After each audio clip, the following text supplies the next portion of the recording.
Okay, it is 6:32, so we're going to get started for the presentation tonight. So welcome to the Farmington High School Building Committee community presentation. My name is Meg Guerrera. I'm a resident of Farmington and the chair of the FHS Building Committee. I'd also like to introduce the following building committee members who will join me in presenting tonight. Johnny Carrier is with us tonight, as well as Michael Smith. You'll be hearing from both of them later in the presentation. So on a personal note before we start, as a resident for over 20 years, a parent of 2 boys in the Farmington High School, a volunteer and owner of a small business, and the building committee chair, I want to share with you why I feel building this new Farmington High School is important for our community. I've worked as a volunteer committee member to understand the importance of this project. I've seen the time and dedication of committee members, town and school staff, elected officials, and professionals as they evaluated and thought strategically to develop and propose a comprehensive solution for our children's future educational needs. I've worked side by side with this committee to consider all aspects of the new FHS and how it should be designed to serve our community and students. This is the right decision. This is the right time for this project to be approved. In addition to your engagement and participation this evening, we ask the following. Please visit our website, fhsbuildingproject.org, for additional project information. Be on the lookout for a special building committee newsletter in your mailbox this week.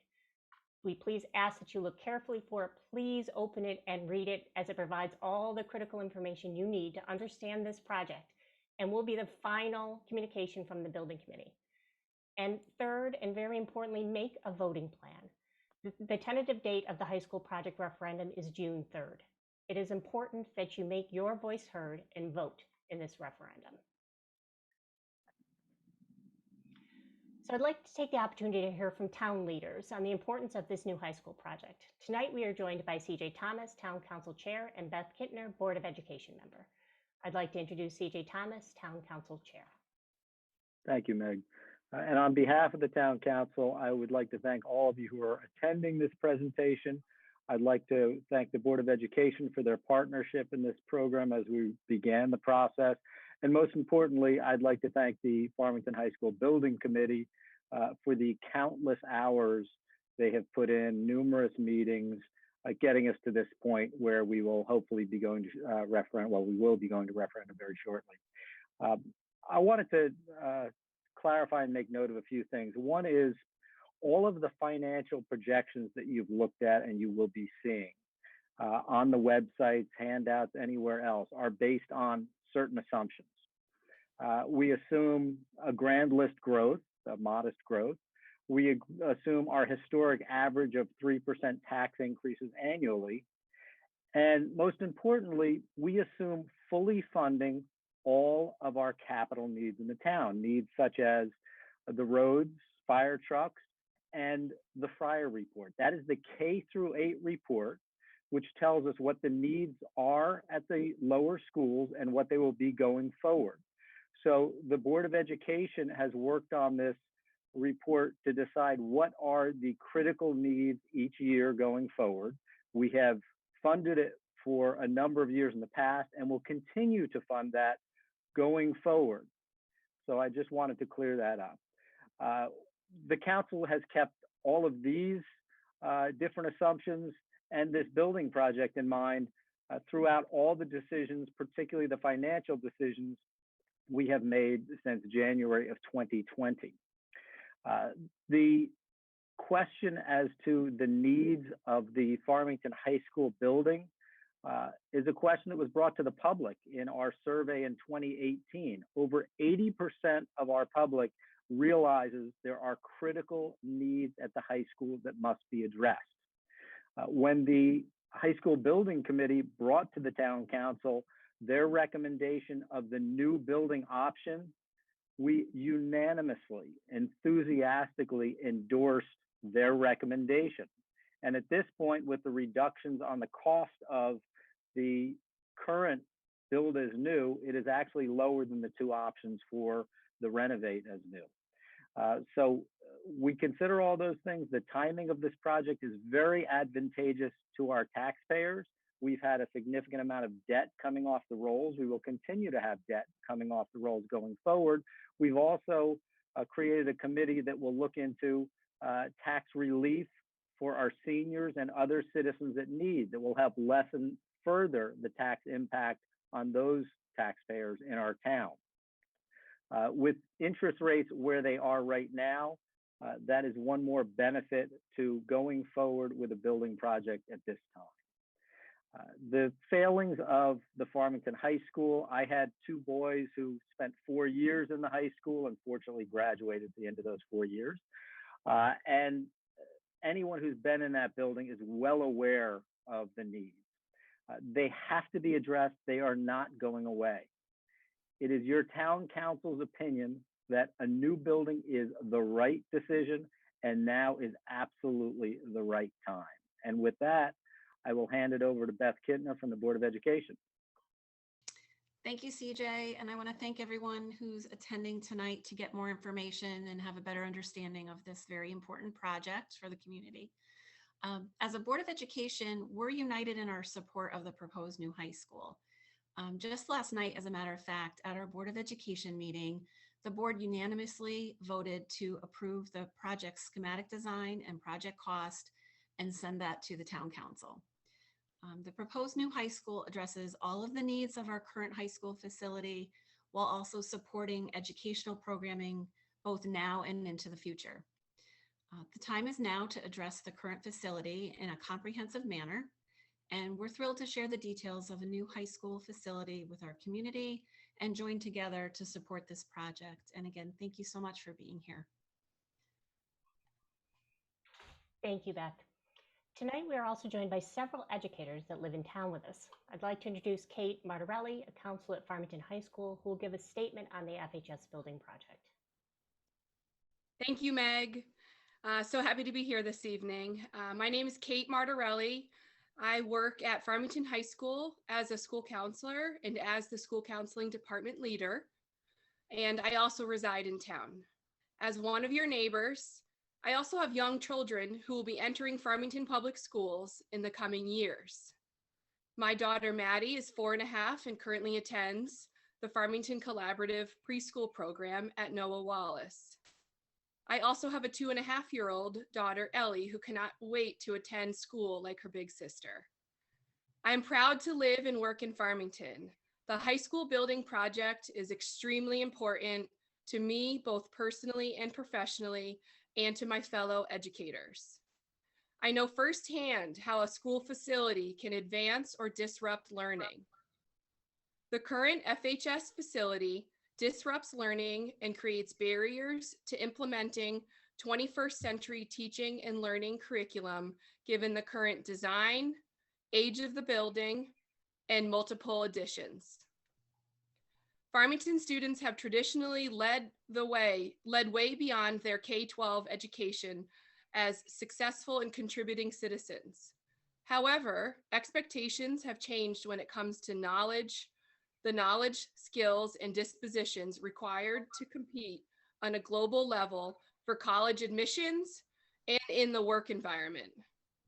A new high school will advance 21st century teaching and learning aligned to Farmington's vision of the global citizen, given the design of the proposed high school.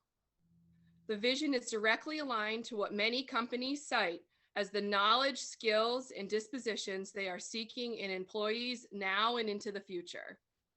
Please join me in supporting this important project that will benefit Farmington students as well as our community as a destination for not only an exemplary education for Farmington's children now and in the future, but also a gathering place in our community for events and enrichment. A new high school will enhance the experience of all residents living in our wonderful town. Thank you, Meg, and I'll pass it back over to you, Meg, now. Thank you so much, Kate. So the goal of our presentation is to provide information on the FHS building project and answer specific questions related to the proposed project. We encourage all participants to use the Q&A feature to submit a question during this presentation. There will be a dedicated Q&A section at the end of the presentation. We are requiring Q&A submissions to include your name and address. In the light of a recent attempted security breach, these additional controls must be put in place. If you submit a question without a name and address, your question will not be read and you'll be asked to resubmit. Comments or questions can always be sent to the building committee anytime by using the comment form on our website, fhsbuildingproject.org. Public comment also welcome at the building committee meetings held every other Wednesday, and the next building committee meeting is May 5th at 6:30 p.m. So before discussing the details of the proposed new high school, I'd like to briefly review the process the FHS Building Committee went through to get to this point. The FHS Building Committee was established by the Farmington Town Council in March 2019. The committee includes community members, elected officials, town staff, and school administrators. The FHS Building Committee's work was divided into two phases. Phase 1, the conceptual options phase, where the FHS Building Committee was to evaluate conceptual design options from multiple architects to provide the Town Council with the information they needed to set the net municipal project cost range and overall project scope. This phase is complete.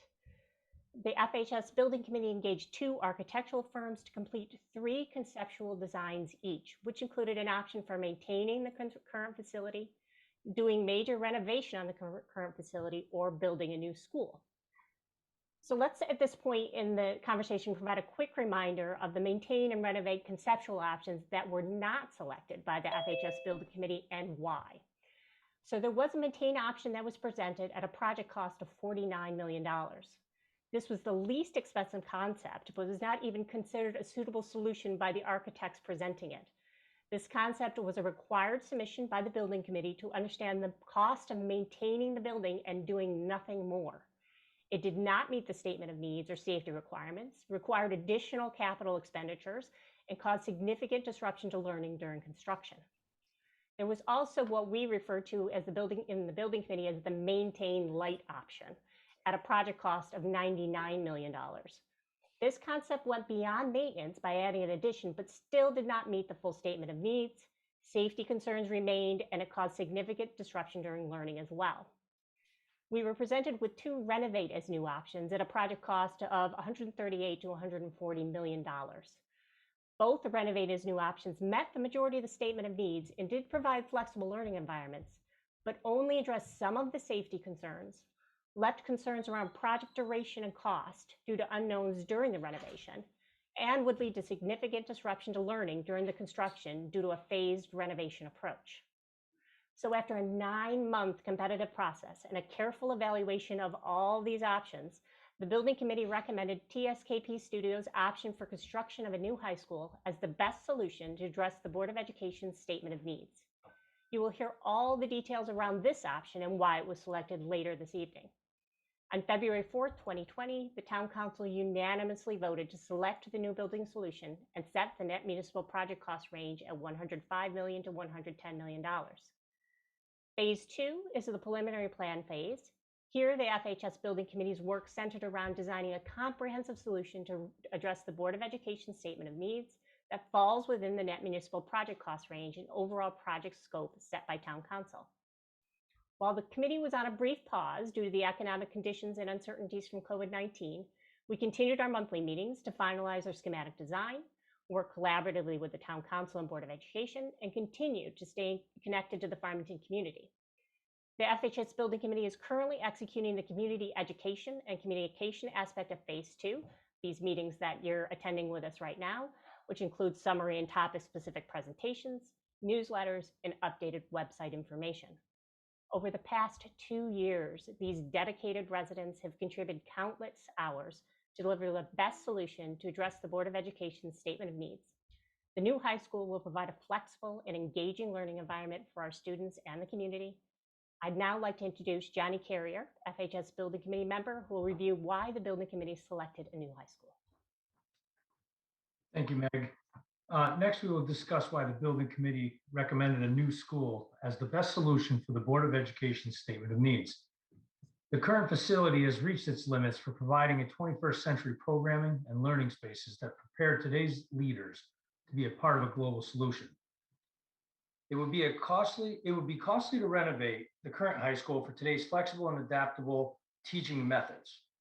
It would involve major and costly renovations to bring the current high school up to safety and security standards. Lastly, the enrollment at FHS is projected to increase by 10% over the next 9 years.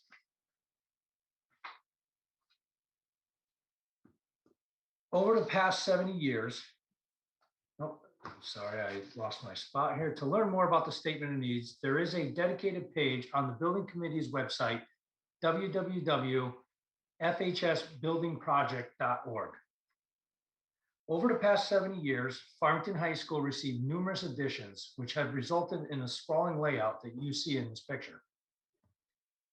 This contributes to the narrow and crowded hallways, 23 separate entrances, and a lack of parking on site, and not enough classroom space. Now I'd like to introduce Kim Nguyen, Assistant Superintendent. Thank you, Johnny, and thank you, community members, for being with us this evening to learn more about this project. Farmington's vision of the global citizen that you see on this slide really leads the way we think about curriculum, programming, instruction, and now the design of a new high school. If students are really to become self-aware, resourceful learners who can think critically, problem solve, and work effectively with diverse groups of people, then they can't just be passively sitting in cube-like classrooms, listening to a teacher give a lecture, copying notes off the board just to pass the test on Friday. Our high school students in the second decade of the 21st century are engaged in a more active, collaborative, and self-directed kind of learning. They work on projects where they're expected to apply knowledge to complex problems. This looks like classroom spaces organized for small groups, debates, demonstrations, partner work, and it really changes day to day or even period by period. Flexible space is critical. A new building would allow students to spill out into common spaces in classroom cluster areas to meet with students in companion classes. We would like to do more interdisciplinary projects, and a cluster concept would allow for that. We need space for students to post their work on the walls or on display tables for critique and feedback. With critique and feedback and as essential components of our learning model, students really circulate and view each other's work in progress as models for their own learning. They comment on and provide suggestions for improvement, much like working professionals do. Today's students are more involved in hands-on making and doing. Students are creative and they're producing things. Again, more active than passive, and doing the real work of scientists, musicians, artists, engineers, builders, and designers. A new high school would give us state-of-the-art spaces for this kind of learning. High school students learn best when they have a blend of independent and interdependent time for thinking, writing, reflection, research, reading. They need quiet spaces to focus on their own work and collaborative spaces to meet with peers and talk about the work. We know that students are more motivated when they can make connections between what they're learning in school and something they care about in the real world. We want a building to be alive with what students care about, with their presentations of their work, and how they are making an impact on their world. We need space to exhibit and present work, to engage with virtual and in-person experts, and to gather as small communities with a common goal or purpose. Really, space can encourage and promote student voice in the learning process and real engagement. And of course, above all, the environment for learning at FHS must be inclusive and respectful of all individuals. It must welcome everyone and allow access for all and express a feeling of community and care. A place where everyone can grow and discover their personal talents and interests. Physical barriers, crowded hallways, undersized spaces, and outdated heating and cooling systems really do impact students' feeling of physical and emotional safety and comfort. So once again, We need a building that will reflect and allow for the kinds of learning that students are doing these days, and it prepares them to become global citizens who are thinkers, collaborators, contributors, and empowered learners. All of these kinds of spaces truly make a difference in the day-to-day environment at FHS. Right now, we do the best we can with boxy classrooms, long hallways, a tiny sized library, an undersized auditorium with broken seats, and nowhere else to really go for smaller presentations or performances. But we really can imagine the joy and energy of students and teachers together, living as a community of learners in a space designed for limitless potential. Michael Smith, Farmington High School Building Committee member, will now present why the current site was chosen as the location for the new high school. Thanks, Kim. A site evaluation subcommittee was responsible for researching possible alternative site options for the Farmington High School and to identify and document site constraints and benefits. After a full review and analysis of the potential alternative sites in Farmington, it was determined that the current municipal site was the only viable option. A copy of the detailed analysis is accessible on the Building Committee website. I'd like to talk about the proposed site design. The site design for the new 3-story, 239 square foot high school. It is one that conserves our resources, and you see a picture of how the site is intended to be used. It improves safety and security, which has been a challenge and has been pointed out to us in numerous ways. Improves traffic flow and vehicular circulation on the site, as well as improving traffic on Monteith Drive. It also provides additional parking, and because of the location of the new building, there will be no disruption to teaching and learning during construction, which is a huge benefit over all other options that Meg had mentioned earlier and the previous ones that were brought to referendum a while back. There are 2 portions of the existing building that are not included in the demolition work: the 1928 building and the 900 wing, which was constructed in 2003. We'll now review those 2 sections of the building in more detail. The building committee was directed by the town council not to include the 1928 building as a part of the cost or scope of the new high school project. And CJ, our town council chair, will give us an opportunity to share some information about this town council decision. So CJ, if you could help us with that, that'd be great. Sure, thank you, Michael. Quite simply, the students are still occupying the 1928 building, and even if this referendum passes, they will be doing so until 2024. So there is no need for a decision on that building at this point in time. The council determined there would be more than ample time to have that discussion, establish a committee, and look into the options for the 1928 building at whatever time this referendum passes. So we will have until, again, 2024 to make that decision. So it seemed a little premature. It's kind of like deciding what to do with your old house when you haven't even gotten a new mortgage on a new house. I think that's something we would be putting off until after the referendum date. Thanks, CJ. I mentioned that the high school project also includes preservation of the 900 wing and renovation of that wing, which will provide offices for the Farmington Public School Central Office, as well as locker rooms for boys and girls teams.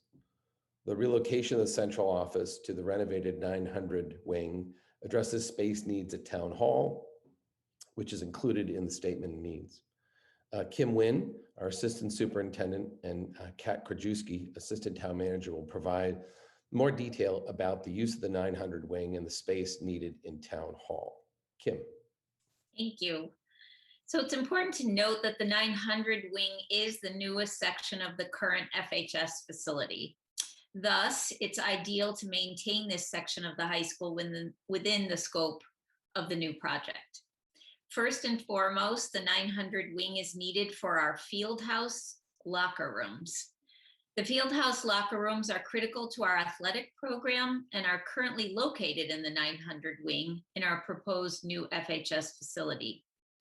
These are expanded locker rooms because we currently don't have the correct number of locker rooms in our current facility, which is in conflict with federal requirements.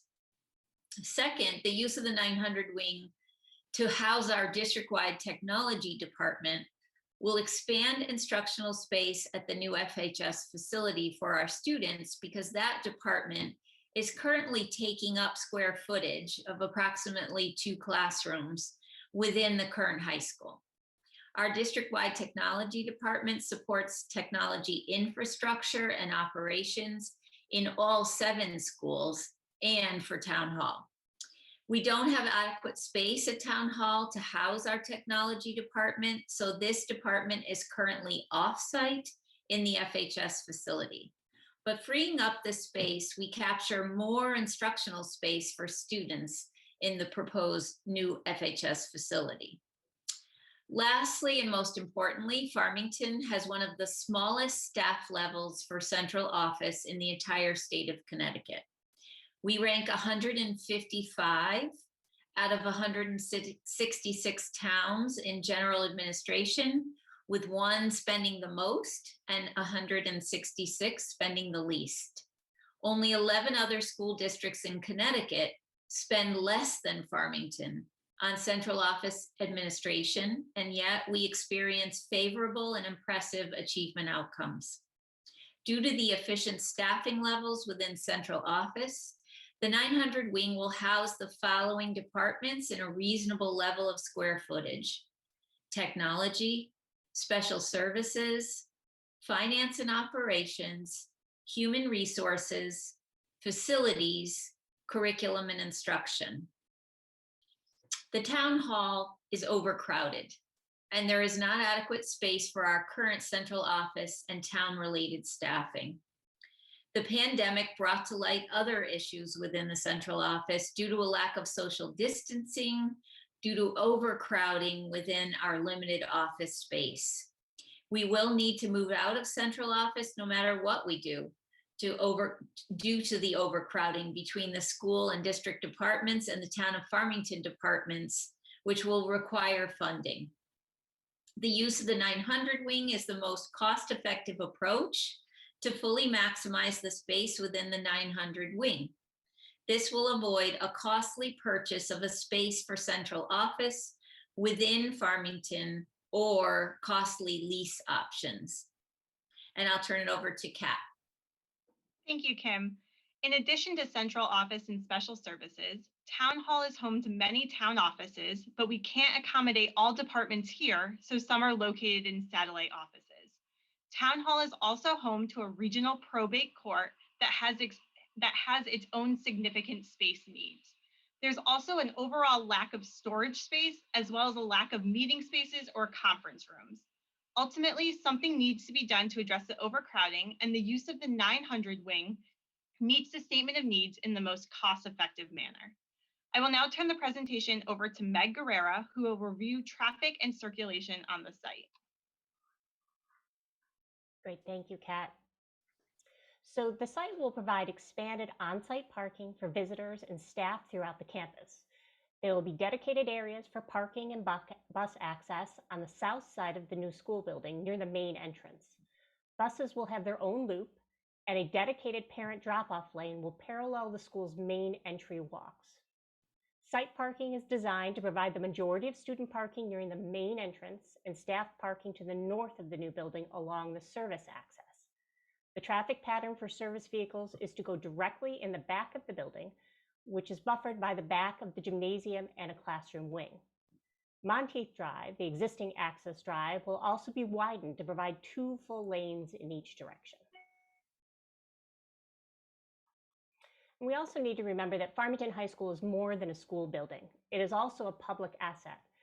The new high school will have a separate public entrance for use after hours to spaces such as the cafeteria, auditorium, and gymnasium. The picture at the bottom of the slide illustrates the entrance located on what we refer to as the loud side of the building, which faces the football field and the renovated 900 wing that we just reviewed. The upper picture is in the slide illustrates the opposite side of the building, or the quiet side that faces the neighbors. This side of the building contains the academic classrooms without a public entrance. This side also has a paved walkway that is gated at each end to prevent vehicular access, except in the case of an emergency. The plan is to have only low-level lighting for the walkway emergency path and some light near an egress door of the school. This is a deliberate attempt to minimize the amount of light on this side of the building. So let's talk a little bit about designing in the world of COVID and keeping that in mind. So the design for the new high school includes safeguards against future pandemics. While maintaining proper social distancing and wearing face coverings are probably most effective in reducing the risk of exposure to a virus, certain features in the design of a building can certainly help. The new FHS building will have larger classrooms, wider corridors, easily cleanable surfaces, and touchless plumbing features. It will have new ventilation systems, a higher level of air filtration, and the ability to automatically flush air out of the building on a regular basis. Also, the ventilation system will have separate zones that will make it easier to separate different cohorts of students and staff, and to isolate zones in order to prevent cross-contamination. Now that we've reviewed the site plan and external design, we will show you a video which demonstrates how the interior of the building may look.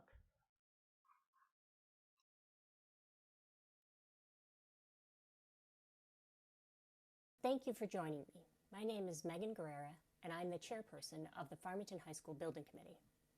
In our time together, we will review both the current and new Farmington High School.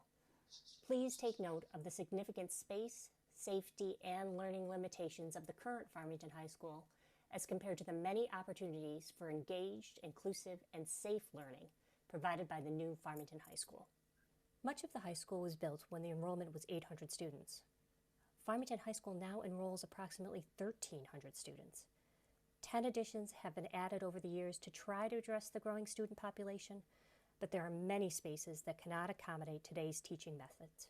The proposed building provides flexible spaces that can accommodate a variety of teaching methods and a variety of instruction, including individual, small group, and large group instruction. The building also creates communities of learners by clustering classrooms around breakout areas, faculty offices, and support spaces. The new facility is planned for future student population growth over the next decade. There are 23 separate entry points. Sightline issues, challenges in separating the high school boundary to public access points, inadequate lighting inside and outside of the building creates a challenging building orientation. The current parking lot configuration does not provide nearly enough parking. Clear walking pathways present safety concerns and do not meet current standards for school safety. The entrance will be obvious to visitors arriving at the new FHS. The single main entrance is centrally located at the convergence of car, bus, and pedestrian approaches. A wide pedestrian-safe walkway leads directly to the front door. The school office is located immediately adjacent to the front door with a clear view of visitors approaching the buildings. During a 4-minute passing period, sometimes close to 1,000 students move through our hallway intersections. This creates crowded movement and not much time for students to get to their classes. The new FHS provides generous circulation paths filled with natural light from above. Major assembly spaces such as the library, cafeteria, and auditorium could be located along a central corridor, which is large enough to serve as breakout areas or as a lobby for those assembly spaces. The overcrowding we face at Farmington High School is experienced daily in our basic classrooms. They are occupied every period of the day, making it difficult to hold planning meetings, meet with small groups of students, or host special programs. The classrooms have ongoing problems, including a range of temperature fluctuations as a result of no air conditioning, ongoing leaks, and aging equipment. The remote second floor of the original 1928 building currently houses the Art and World Language departments. These classrooms are small, cramped, hot in the warm weather months, and cold in the winter. There is very little storage, In-process and completed student artwork clutters the classrooms and hallways. These spaces are only handicap accessible via the outdated and many times non-operating elevator. There are a number of students taking business classes who intend to pursue business programs in their post-secondary education. Unfortunately, there is only one business classroom. Due to this limitation, we cannot keep up with the increasing enrollment and interest in advanced technology and business studies. Technology is at the center of 21st century teaching and learning, yet our entire data center is in a former classroom. The space is too small for the equipment and for staff to support all of our technology needs. Loud and distracting dehumidifiers are present in most of our math classrooms because of a moisture problem in this part of the building. This creates a challenging learning environment for teachers and students. The new FHS provides natural light in classrooms and other learning spaces. This photograph shows how light shelves along the windows can direct daylight upward and across the ceiling, making the classrooms very bright. The school includes movable furniture and technology for multiple learning formats, offering individual and small group configurations and greater flexibility in the scheduling of classrooms for different departments. Teacher workstations could be located elsewhere in shared collaborative spaces. The lack of space we face at the high school is evident in the amphitheater. It was originally designed for special events and meetings, but must now be used every period of the day for classes and study halls. The new FHS provides large instructional spaces that are fully accessible and that offer excellent visibility of instructional walls, adjustable lighting, proper acoustical treatment, and new audiovisual equipment. Newer technology can be incorporated within the spaces to support distance learning and collaborative instruction from multiple remote locations. Our current music room is an example of the challenges that growing enrollment can place on a program. This space is too small for the number of students who attend music classes. Students often have to practice in hallways and stairwells. There is also insufficient storage for instruments and other equipment. Most importantly, it is not ADA compliant or accessible for our disabled students.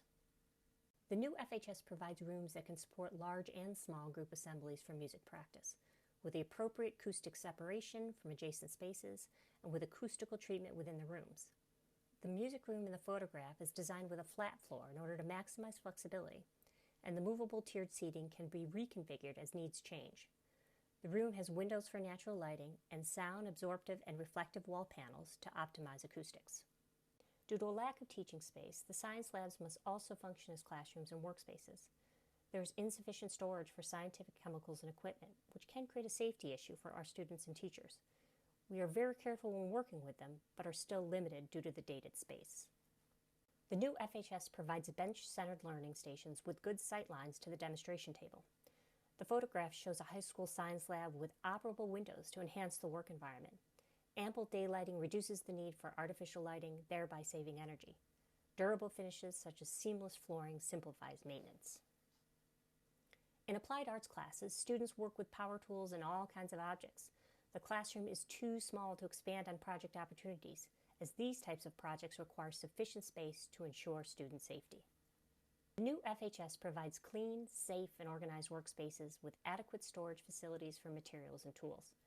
Shop infrastructure should include acoustic separation of spaces, sensible distribution of utilities, and ample ventilation with dust filtration. For safety reasons, power equipment should be spaced appropriately and have proper safety features with emergency disconnects. There is no access to the second-level library for disabled students. The current library is not compliant with ADA standards. There is just not enough space for growth and student use. The new FHS provides a very visible, centrally located library with space for a variety of activities, such as individual study, small group discussion, and project work. Movable furniture can offer opportunities for rearranging spaces to accommodate evening meetings and presentations. The auditorium at Farmington High School, like many of our larger spaces, is inadequate to serve the needs of our community. A high school auditorium should accommodate at least half of the student population. Ours currently holds less than 1/3. Additionally, the space is not ADA compliant. This arrangement is problematic for large crowds, as entering and exiting the rows is difficult and distracting. Finally, poor acoustics and insufficient lighting for student productions hinders the capabilities for educational and community programming. A properly functioning high school auditorium provides a fully accessible space that serves the needs of the entire community as well as the students.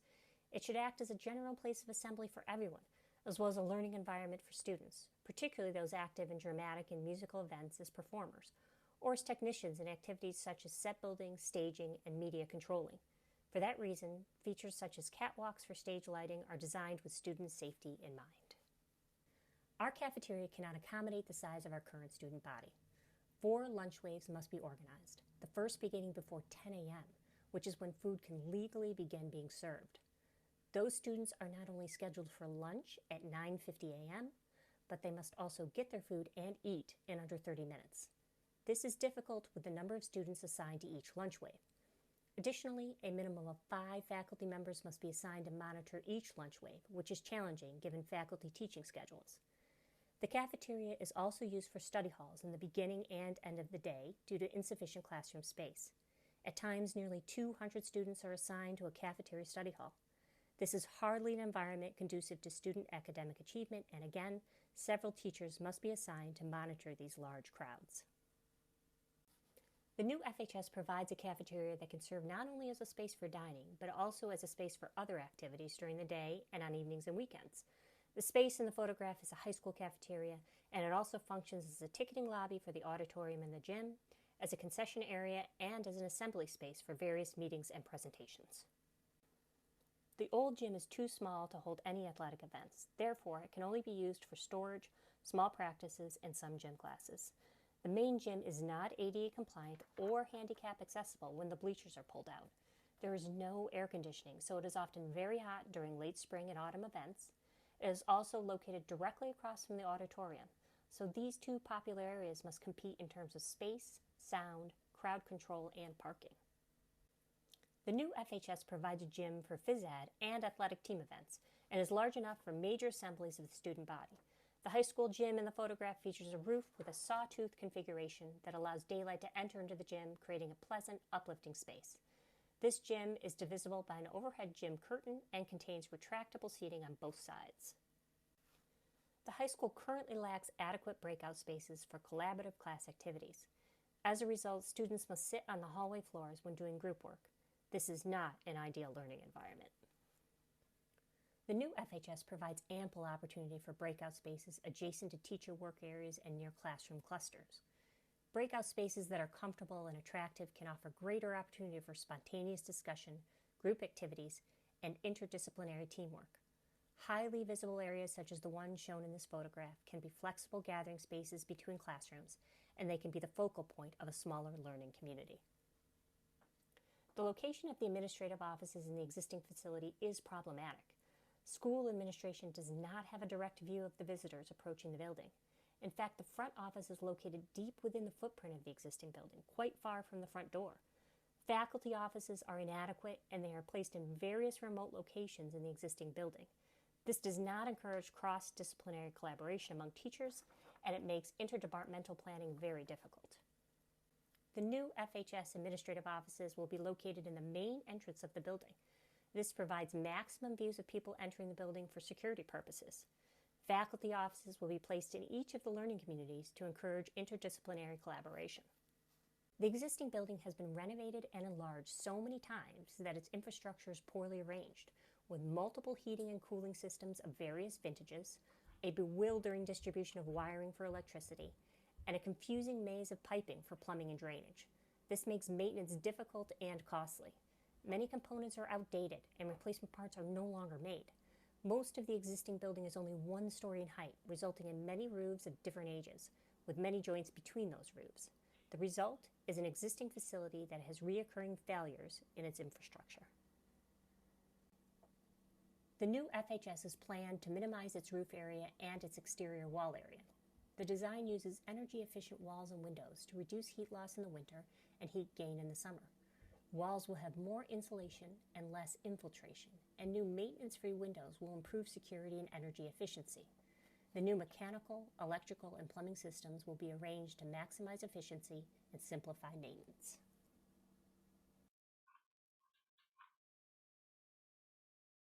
Great, thank you so much, Devin.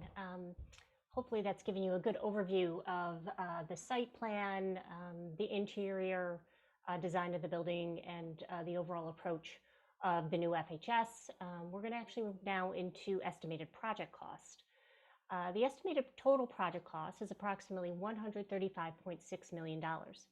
The Town Council set a net municipal project maximum of $110 million for the project, which the FHS Building Committee is committed to delivering a project below the net municipal project maximum. This will be offset by reimbursement from the state of Connecticut, estimated at approximately $26.3 million. Kat Krajewski, Assistant Town Manager, will now review the tax impact. Thank you, Meg. Because of Farmington's ongoing retirement of existing bonded debt, though there will only be 5 years, fiscal years 2023 to 2027, that the high school project will increase the property tax. For example, the impact on a homeowner with an average assessed value of $226,777 is estimated to be $466 in total over those 5 years, averaging $93 per year or under $8 per month. In the remaining years of the bonds, there is no incremental increases to taxes due to the high school debt issues, as the required debt service is absorbed by the retirement of old debt. Remember that assessment is 70% of the market value of your house. So a house assessed at that $226,777 mark has a market value of approximately $324,000. More information regarding the project costs can be found on the project cost page of the FHS Building Committee website at www.fhsbuildingproject.org. On that page, you will find a table to determine the impact of the high school project on your property tax based on the market value of your home. The financial forecast that was prepared by the Town of Farmington Finance Department using historical data and certain financial assumptions is included on that page under resources. We've also included the proposed bond schedules, which are assumptions made for the purpose of this financial forecast. The timing and duration of each issue will be determined as the project progresses, economic conditions, and cash needs. Great, thank you so much, Kat. Now we're going to have a quick review of the project timeline. So moving forward, we're going to learn a little bit about next steps. The first line here shows the proposed date for Town Council approval of this project on May 11th, 2021, so that is next week. At this time, the Town Council will send the project to referendum. Once the referendum date is set, election laws prohibit municipalities from using taxpayer dollars to advocate for the approval of a referendum question. We include this information here as an important part of the community presentation so that people who are watching and participating with us tonight understand that there will be a change in the communication from the building committee and from other areas of the municipality once this project moves into referendum warning, which is scheduled to happen on May 11th. So you will see a change in communication. So that's why we're asking you, go out to the website now, take a look, be informed, get all the information you need, review these projects, presentations, and really learn as much as you can about the project right now so that you have that information at hand moving forward. The next line shows the tentative referendum date for June 3rd of this year. This is the proposed date for Farmington voters to cast their ballot toward the proposed new high school. Prior to referendum, we will be preparing the state grant application for submission no later than June 30th, 2021. The application holds our spot with the Office of School Construction Grants for state-funded reimbursement. Immediately following the approval of the referendum, the design team will start work on the final construction documents. This process typically takes a year to complete, which would bring our progress into the summer of 2022. Next, the construction firms will be engaged through a formal bidding process, and construction would commence in September, following the start of the school year of 2022. There will be no disruption to teaching and learning during construction. We've said this several times during the presentation. It's a very important part of this project. We heard the community, and we understand how important that is to our residents to minimize disruption, and we have eliminated it by really selecting this solution, which really calls for a new building on the existing site. There will be a fenced-off section that will be clearly marked that separates the current high school from the building site. Students could expect to start their 2024 school year in the new building following a 2-year construction period. The renovation of the 900 wing would begin the summer of 2024, along with the demolition of the remaining buildings, leaving remaining site work and relocated athletic fields to be completed by the summer of 2025. So we will now begin the question and answer session. Kat Krajewski will facilitate this part of the presentation. As a reminder, questions can be submitted to the building committee at any time using the comment form on our website. Kat will read the questions received and direct to the appropriate person to answer. And also, please remember to include your name and address with your submission. Thank you, Meg. We did receive a number of questions so far. There are some questions that will need to be resubmitted if you did not provide your name and address. Again, this is a requirement that we have for this public meeting. The first question we have, can you, and this is from James Ratcliffe, 92 Knollwood Road, could you illustrate for viewers the annual cost to taxpayers required to maintain the current facility and discuss how we are already paying for a dying building and a severely depreciated asset? Meg, maybe you can start to talk about the maintain option the building committee reviewed, and Kathy or Scott, if you can jump in about annual cost as well. Yeah, thank you, Kat. We're going to start off first in kind of reiterating that conversation we had at the beginning of the presentation, which was looking at the maintain option. And that was something that the building committee was charged to do. It was a great exercise because of what it really did was helped us understand what we needed to do to that current facility just to get it to standard. So this was clearly only maintaining the facility in not meeting all the statement of needs, not addressing all the safety concerns, but just putting some Band-Aids on this facility so we could take some steps forward. It was not a comprehensive solution. And still, even with all that in mind, we were looking at a $45 million investment into that high school in order to make sure that we at least addressed some of our ADA compliance issues, some of our NEASC accreditation issues, the bare minimum. So it was really good to understand a baseline, and I think it kind of helps frame the conversation around what kind of investment is required just to maintain a facility that it still doesn't provide the flexible learning environments, still has all the access points and entry points in the building. None of that would have gone away. We would have still had all the narrow hallways. We would have been dealing with a lot of the issues that facility currently has, even with that $45 million investment. So with that, I will pass it over either to Kathy or Scott just to talk about some examples and some things about annual maintenance that happen in today's environment.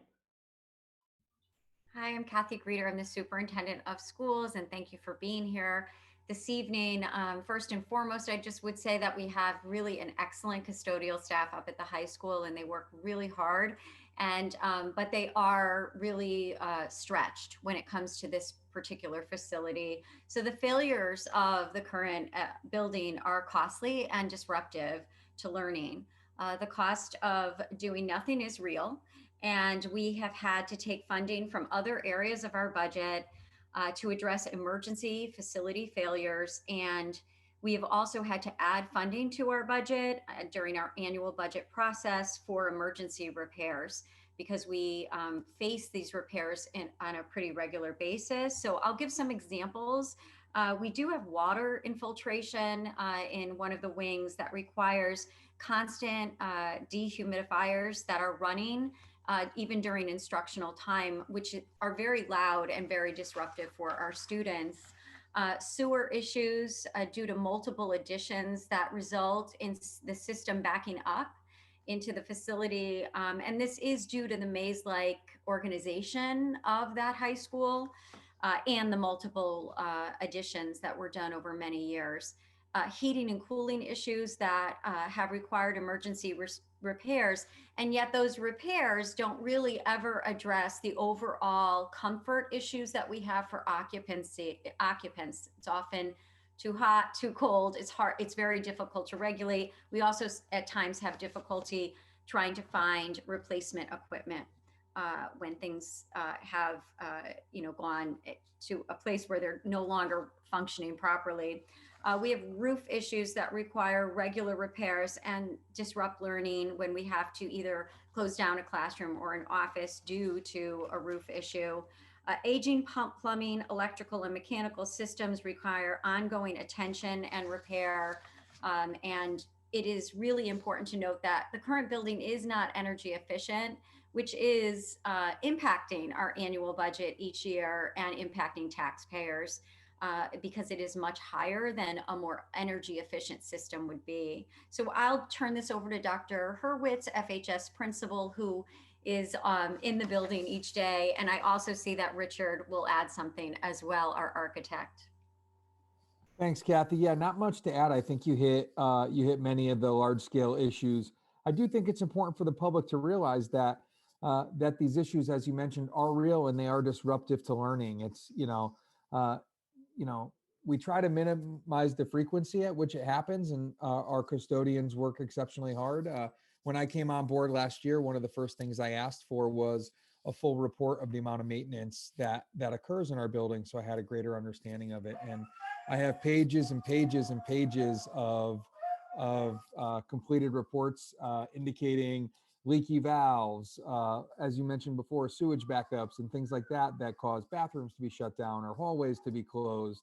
And this occurs on a frequent basis at the high school because it requires a lot of work to maintain multiple sections of a building. And I'll turn it over to Richard as my dog is barking in the background as well. Yes, I was wondering who was that wailing in the background. So good evening, everyone. This is Richard Zipek with TSKP Studio. When we designed the proposed new high school, we did look at energy consumption. So I did want to share that information with you. We worked with our consulting engineers. They did some evaluation of the existing facility, and they found that the existing facility is very wasteful. I believe you're spending over $300,000 a year in energy. That's including electricity. And basically, the walls are just inadequately insulated, and you have a lot of roof area. Most of the energy does go through a building's roof. So the new facility will be much tighter, and it will not have as much surface area on the exterior. And that surface area will be much more insulated. The energy consumption will be less. Our engineers were predicting it will be a third less. Why only a third less? Well, we're going to be moving more air through the building, air that will be infiltrated, or filtrated, I should say. Because that's part of the health concerns. You do need to make sure that you're providing fresh air and adequate ventilation. Also, that air needs to be conditioned in order to reduce the humidity levels in areas or to increase humidity in some areas. So all of that does take additional energy consumption to achieve. And yet, despite that additional energy consumption, you'll be spending less money on utility bills. I hope that helps. Thank you, Richard. The next question we have here is from Tim Kelly, 62 Westview Terrace. It says question to Mrs. Nguyen, Kim, but Kathy, you may be able to answer as well. Do you project additional staffing requirements for planned educational programs in the new high school?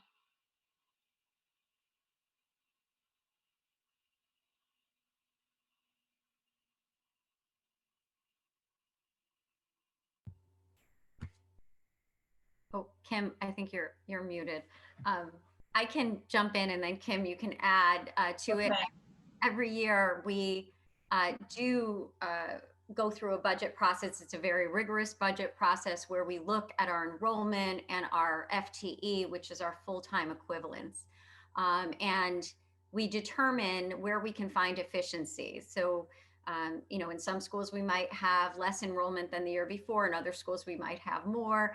And so we really look at it with a very, very carefully, and we have multiple layers of our budget process so that we're looking at, where we can find efficiencies and where we can offset areas if we did have to add any FTE. So we would go through that on an annual basis. And that's what we would do when we go forward. So if there were any additional opportunities for students to really enrich the current program of studies, such as the culinary program, which is part of this project. And we once had a culinary program here in Farmington, so we're really excited about that. We would really look at our K-12 staffing and look for efficiencies before we would ever add any additional FTE. So I would just ask Kim if she had anything to add. No, Kathy, that's generally the process that we follow. And I guess more specifically at the high school, we're also looking at student interest and particular courses that have significant enrollment. And over time, there are courses that kind of fade away in terms of student interest, and new courses are created and updated. So again, it's that process of proposing new courses, but always rigorously looking at class size and enrollment in existing classes to be sure that we are offering the courses the students are most interested in taking and that have adequate enrollment.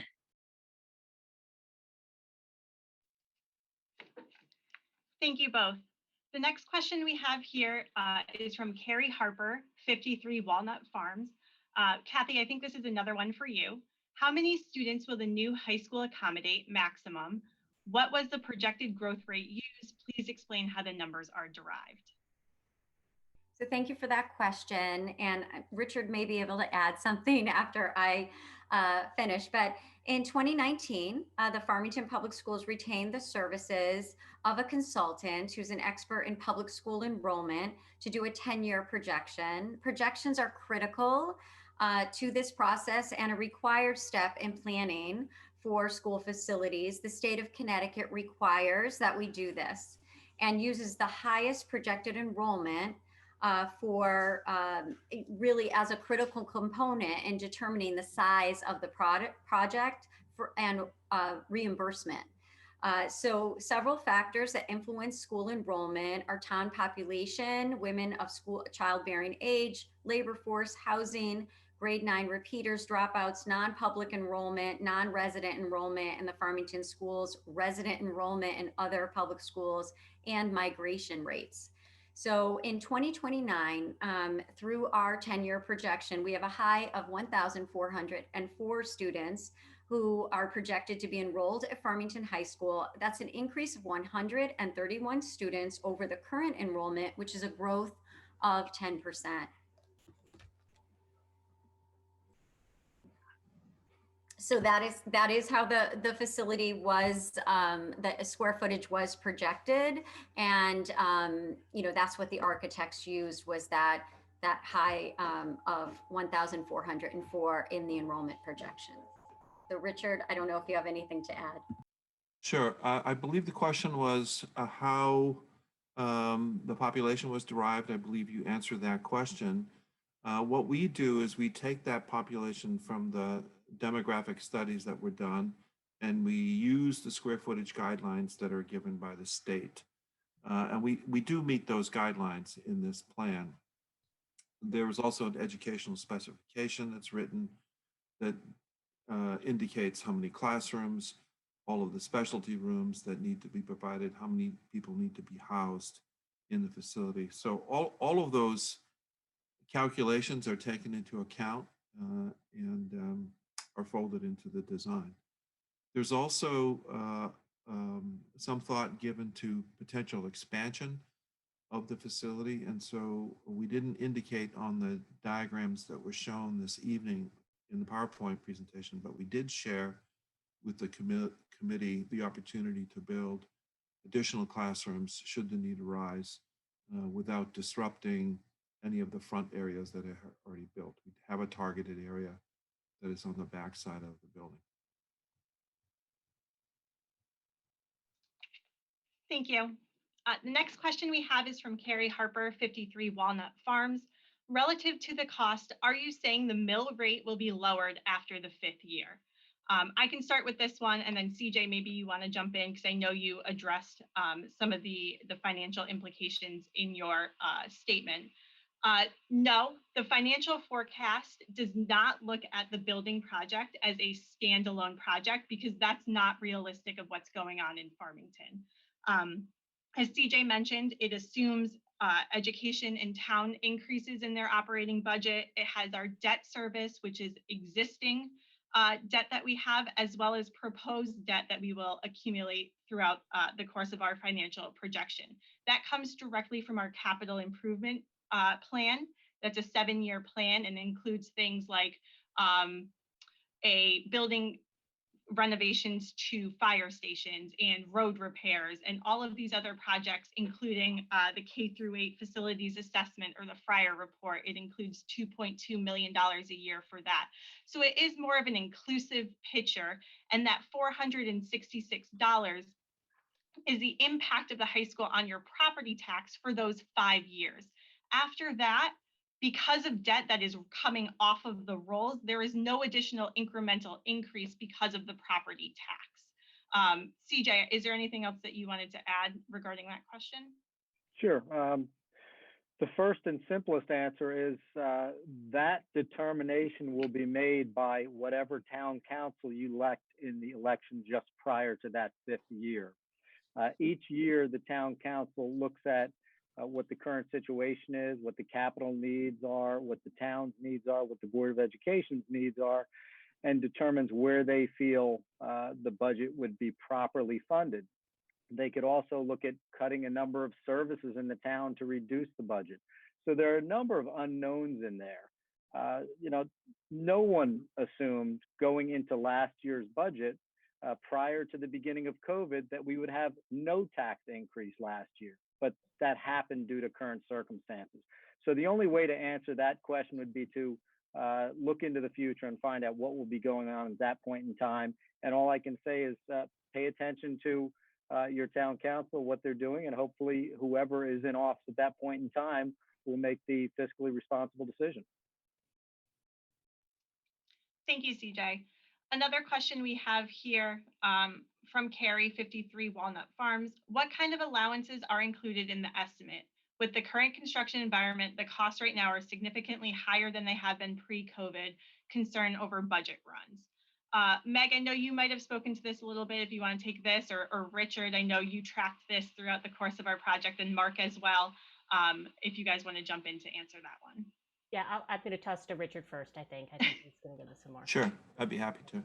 Yeah. So yes, prudent planning does have contingencies built in, and that is the case here as well. So we did hire professional cost estimators. There were actually 2 separate cost estimators, and there was a reconciliation between them. The consensus was that we should have taken into account escalation, and escalation to bid date is at 6.4% according to the estimate that I'm looking at. That amounts to about $5.8 million. Then there's also a design and pricing contingency of an additional 7%. And that's for defining things that haven't been determined yet. Remember, this is schematic design, and then facing us in the future will be about a year worth of detail work.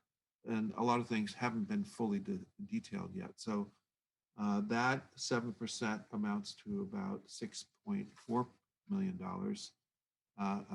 These are contingencies. On top of that, there is a owner contingency. I believe you saw that in one of the charts that Meg showed in one of her slides, and that is an owner contingency of 5%, and that amounts to $6.4 million. So I believe that we have had sufficient contingency planning in this project. Yeah, I would agree with that. Oops, sorry. Oh, go ahead, Mark. No, I think the only thing I'd add is that, understanding that the escalations are carried out through a period of time, so up and through midpoint of construction, which is a few years away. So despite what's happening in the industry at the moment, we're carrying contingencies to carry us out through several years prior to the midpoint of construction. So. Thank you. Next question we have is from Ned Stachin, 6 Bella Lane. In spite of multiple roof repairs, my daughter at the school says the buckets and barrels come out to handle all the leaks after a significant rain. Did the maintain current service costs include multiple roof repairs going into the future? Also, the cost of addressing mold issues that can become apparent with a history of building leakage. Kathy, maybe you'll be able to address roof repairs going into the future at FHS if that's in the proposed out years, maybe for capital budget. So when it comes to FHS, we are working on this project. So when we talk about out years, that would be if we needed to budget for that, that would be additional going forward. That would not be in capital at this time because we're working on this project. So I think that's what I'm understanding the question. And that is, are the roof repairs currently in the 7-year plan? And I would say that, no, because we've been working on this project. And if we were to be successful, that would not need to be, in those projected costs. I think that's what's being asked. I don't know if the question was in the maintain option, was roof repairs included? And if that is the question, which I think is the question, then yes, roof repairs was part of the maintain option. Richard, I saw your hand up, but I think you might have your question been answered or your comment. Yes, that's the answer I was going to provide. When we did the maintain option analysis, we did look at your roofs and determined that actually you have many vintages of roofs. So we did have to project roof repairs going into the future. Yes. Thank you. Next question is from Tim Kelly, 62 Westview Terrace. Over the past decade, we've experienced flat school enrollment in an unusually low inflation environment. However, going forward, why do you believe Farmington can project only 3% annual budget growth in your financial model? Superintendent typically requests 4 to 5% budget increases. Is the Board of Ed committed to 3% or less yearly increases over the coming decade? CJ, maybe that's a question you'd like to address. Well, I can address the 3%. That is our history. We have been able to hold to a 3% annual budget increase year over year for many years. So I'm confident that the same means we have done in the past, any future town council will look at and consider. That's what the town has been comfortable with, 3% or less, and they've been accepting of that. So I would assume, again, any future town council looking at budgets would take that into consideration.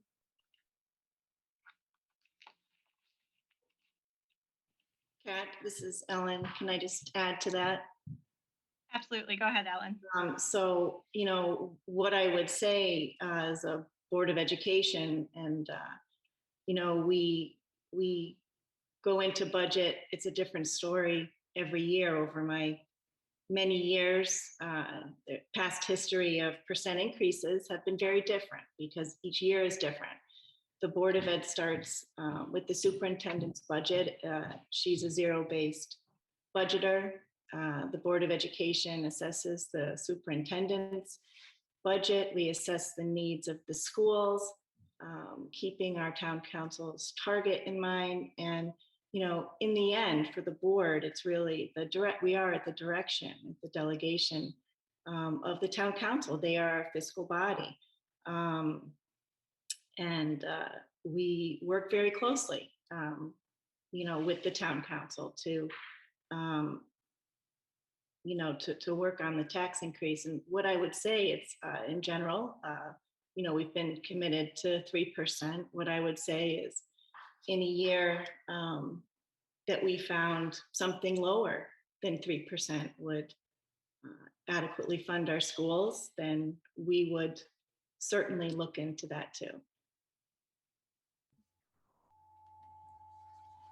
And I would add that, enrollment is not the only factor when budgeting. So yes, it is a factor and it is what we look at for FTE, but we do have many years where we get mandates from the state or the federal level where, we don't have a choice. It's a mandate, but it does not come with funding. And for some reason, education has received many of those over the last decade, more than I can remember in my career. And some examples of that would be SRBI, which is an intervention, a tiered intervention program that we are now required to do that we did not have to do in the past. Special services and 504 requirements are increasing, mandated professional development from the state level, especially graduation requirements, and course mandates that are coming to school districts. So there are many factors when developing a budget. Some of those budget drivers are also salaries and benefits and services, supplies, equipment, dues and fees. So we are always zero-based budgeting. We look as a theme in our budget for efficiencies. We have some of the most favorable rankings in Connecticut when it comes to many areas of our spending. We're very proud of our fiscal responsibility and our excellence in education. So, these are just a few examples, but I thought I would share that as well. Thank you, Kathy. The next question we have is from Carrie Harper, 53 Walnut Farms. It seems that the communication is that the debt service being retired or reduced is being offset by the cost of the FHS project exclusively. However, aren't there other projects, and why are only the FHS costs the only ones being attributed?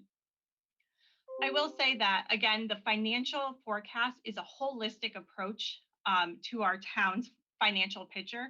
So we do have a whole debt service line in addition to the debt coming on by the FHS building project.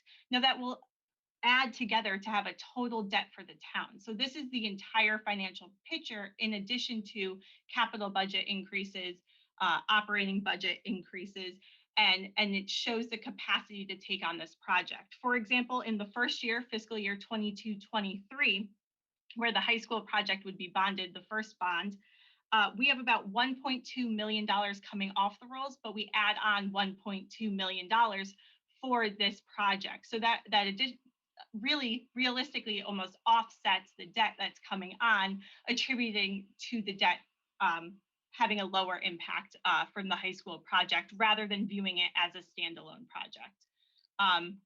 Not sure if anybody has anything else to add to that, but really it's the overall holistic picture of our town and the finances and forecasting that moving forward. CJ? I could just add a bit to that. The bonded debt is town debt. None of that happens in a void. There are years when there are more debt put on the rolls and more debt comes off the rolls. So the answer is there happen to be years ahead where we have a substantial amount of previous debt coming off the rolls. In addition to the high school, we will be putting more debt on the rolls. There will be the other capital projects that we have already calculated and accounted for in this, such as that K-8 prior report, where we would be addressing a number of those issues going forward, such as roads that every 2 years we put a roughly $2 million bond towards. So those will all be continued to be added to the capital, and that's all calculated in these numbers. Thank you, CJ. We have another one here from Tim Kelly, 62 Westview Terrace. Our current annual debt service is $8 million per year, but will double to about $16 million per year if we decide to build the new high school. Does the project make financial sense at this time when a similar town like Simsbury, same number of students in school buildings, carries less than $6 million per year in debt service? CJ, I don't know if you want to address that one as well. Sure. As far as the timing of the debt service, and I think, Tim, you and I have had this conversation. Do we delay this debt? By delaying a project like this, that universally the town understands needs to be dealt with and needs to be addressed, by putting it off, we're making guesses on what interest rates will be at some future date, what other debt would be going forward in a future date, what cost of construction will be at some future date. And then we're also ignoring the fact that we are well aware that the building will have increasing costs every year just to maintain and keep that building in one place. So again, that is why the town council felt that this is absolutely the time to take on this debt with historically low interest rates.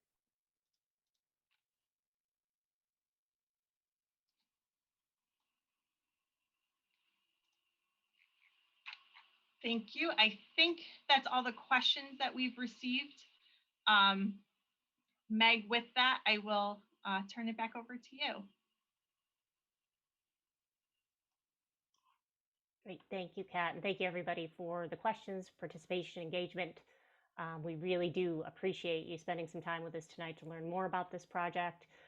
We encourage everyone to visit the official sanctioned factual website, once again, fhsbuildingproject.org, as your source of information, updates, presentation recordings, and anytime you have a question regarding the project.